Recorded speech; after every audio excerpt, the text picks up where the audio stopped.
रश्मि और अमर लॉकडाउन के चलते डेटिंग ऐप पर मिलते हैं। उसी बीच उनकी बॉन्डिंग बहुत अच्छी बन जाती है और दोनों एक दूसरे से प्यार करने लगते हैं। बस लॉकडाउन खत्म होते ही चट मंगी पट शादी। उससे पहले घर में बात तो कर लो। अरे माँ पापा कभी मना नहीं करेंगे। अमर की बात सुन रश्मि खुश हो जाती है। ऐसे ही दिन बीतते हैं और देखते ही देखते लॉकडाउन खुल जाता है, जिसके अगले ही दिन अमर अपने परिवार के साथ रिश्ता लेकर रश्मि के घर पहुंच जाता है। अभी लॉकडाउन खुला ही है और कोरोना तो खत्म भी नहीं हुआ, इसलिए ज्यादा कुछ ना करके अगले कुछ दिनों में छोटे फंक्शन के साथ शादी कर लेते हैं। अमर के पापा की बात पर सब सहमत हो जाते हैं। कुछ दिन बाद दोनों की शादी हो जाती है और रश्मि अपने ससुराल पहुंच जाती है। बेटा, शादी तो तूने अपनी मर्जी से कर ली, लेकिन बहू को बोल देना इस घर में हुक्म मेरा ही चलेगा, इसलिए अपना राज जमाने की कोशिश भी ना करें। माँ, रश्मि को यहाँ सिर्फ प्यार, आशीर्वाद और अपनापन चाहिए, पैसा या राज नहीं। बेटी की बात पर सास मुंह बनाए वहां से चली जाती है और अब वो हर रोज रश्मि को परेशान करना और ताने देना शुरू कर देती है। देखो, ये है आजकल की लड़की, इंटरनेट पर लड़कों से बातें करते हुए इन्हें शर्म भी नहीं आती, और यहाँ तो देखो कितनी सीधी सुशील बनकर दिखा रही है। मम्मी, शादी के रिश्ते वाले इंटरनेट ऐप से जब किसी को कोई दिक्कत नहीं है, फिर डेटिंग ऐप के जरिए मिलना किस तरह गलत हो सकता है?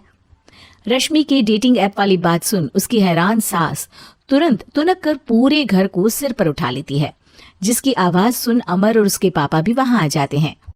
हाय मेरी माता, इतना बड़ा झूठ! डेटिंग ऐप को इंटरनेट के जरिए मिली है बोलकर इस कलमुही को मेरे सर ला बिठा दिया। अरे नास पीटी, तुझे जरा भी शर्म नहीं आई? वहां न जाने कितने लड़कों से गुलू गुलू करके तुझे मेरा ही लड़का मिला था फंसाने के लिए। माँ, मुझे तो समझ नहीं आ रहा क्या बोले जा रही हो। डेटिंग ऐप इस्तेमाल करना कोई अपराध नहीं है, और तुम रश्मि को ऐसा कैसे बोल सकती हो? मैं भी तो था उस ऐप पर। पहले उसके लिए माँ से झूठ बोला और अब लड़ाई कर रहा है। सास और अमर की बात सुनकर रश्मि हैरान खड़ी रहती है। अमर, तुमने घर में झूठ क्यों बोला? ये सब देख रही हो ना, इसी की वजह से झूठ बोलना पड़ा। एक तरफ अमर और रश्मि की ये बात चल रही होती है, वहीं दूसरी तरफ सास का नॉन स्टॉप क्लेश सबको परेशान कर देता है। सब एकदम चुप, जो हुआ सो हुआ, अब मुझे कुछ ना सुनाई दे। पति की बात सुन सास चुप होकर वहां से चली जाती है, लेकिन अब वो रश्मि के सिर दुनिया भर के सारे काम डालकर उसका जीना पहले से भी ज्यादा मुश्किल कर देती है। मम्मी, मैं आपका गुस्सा समझ सकती हूँ, आपको जो करना है कर लीजिए, मैं कभी कुछ नहीं बोलूंगी।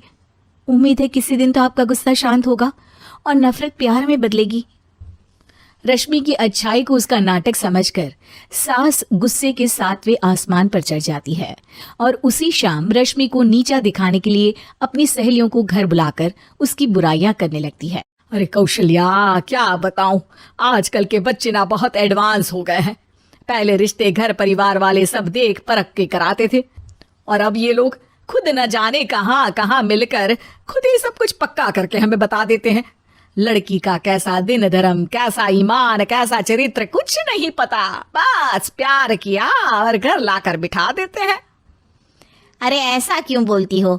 आजकल बच्चे अपने आप में बहुत समझदार हो गए हैं, और फिर पूरी जिंदगी तो उन दोनों को ही साथ निभानी है। अपनी पसंद से शादी कर भी ले तो क्या दिक्कत? तू ही देख ले, पहले इतना अच्छा बेटा और अब सोने पर सुहागे जैसी सर्वगुण संपन्न बहू।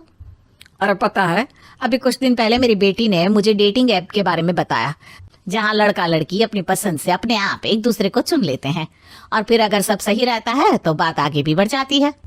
अरे इसमें इतना खुश होकर क्या बता रही हो? ये तो गलत है। न जाने कौन क्या है, कितना झूठ कितना सच है। अरे पर सोचो, जब तुम किसी के बताए रिश्ते को देखने जाते हो तो क्या एक ही बार देखने से सच झूठ का पता लगा सकती हो? जरूरी नहीं कि बच्चों का लिया फैसला हमेशा गलत हो। अरे बहुत बार हमसे भी तो गलत फैसले होते हैं ना। अच्छे बुरे लोग तो हर जगह मिल सकते हैं, फिर इसमें सिर्फ बच्चे ही गलत कैसे? सहेलियों की बात सुन सास सोच में पड़ जाती है और इसी तरह कुछ दिन बीत जाते हैं, जिसमें ना तो वो रश्मि को परेशान करती है और ना ही कोई ताना सुनाती है, जिसे देख रश्मि परेशान हो जाती है। मम्मी, आपकी तबीयत तो ठीक है ना? कुछ दिनों से देख रही हूँ आप मुझे कुछ बोलती ही नहीं। तो मेरा परेशान करना ज्यादा अच्छा लगता है क्या? नहीं, आपकी शांति उससे ज्यादा परेशान कर रही है। शांति इसलिए है क्योंकि मुझे एहसास हो गया है कि गलत तुम लोग नहीं, मेरी सोच है।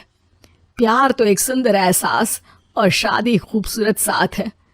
अगर ये साथ सच्चा है तो कहीं पर भी किसी भी तरह जुड़ा हो, उससे कोई फर्क नहीं पड़ता। आप कौन है? इतनी अच्छी बातें मेरी पत्नी तो नहीं बोल सकती।